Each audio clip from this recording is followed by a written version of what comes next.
inni sa'aatii qaba. Fakkeenyaaf sa'aatii torbarraa ganama sa'aatii torbarraa yookiin ganama sa'aatii tokkorraa jechuudha hanga sa'aatii 18tti dhaabuun eeyyamama jechuudha.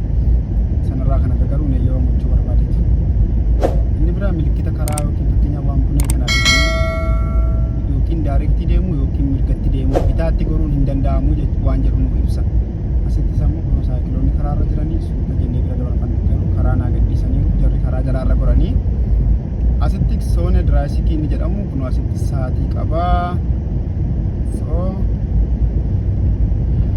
Waan karaarra jiru yoo nagaadhaan yoo barbaanne lubbuu keenyas hundumaayyuu kan namaas eeguu yoo barbaanne waan karaarra jiramu sirriitti ilaalaa deemuudha.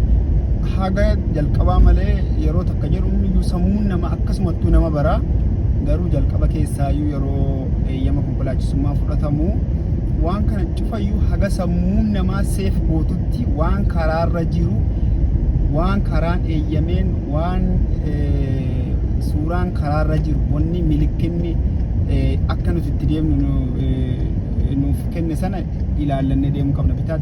Bitaattiin goraasittis makiinaan hin jiru anniin darbaa jiru. Yoo makiinaan jiraate immoo isa daarektii deemaa jiruu fi dursan kennaa jechuudha. Dursan kennaa. So karaan kun keessatti 50 makiinota dhadhaabbatanii jiran kanarraa siquun barbaachisaadha. Bistaandeen jedhanii biyya kanatti irraa yoo keessaa gaafa qormaata keenya xiqqoo irraa siqnee deemna namni konkolaataa banatee akka gannutti hin baaneef jechuudha. Haga barri inni banachuu danda'u. Stooppii kanatti dirqama sakandii 3 fi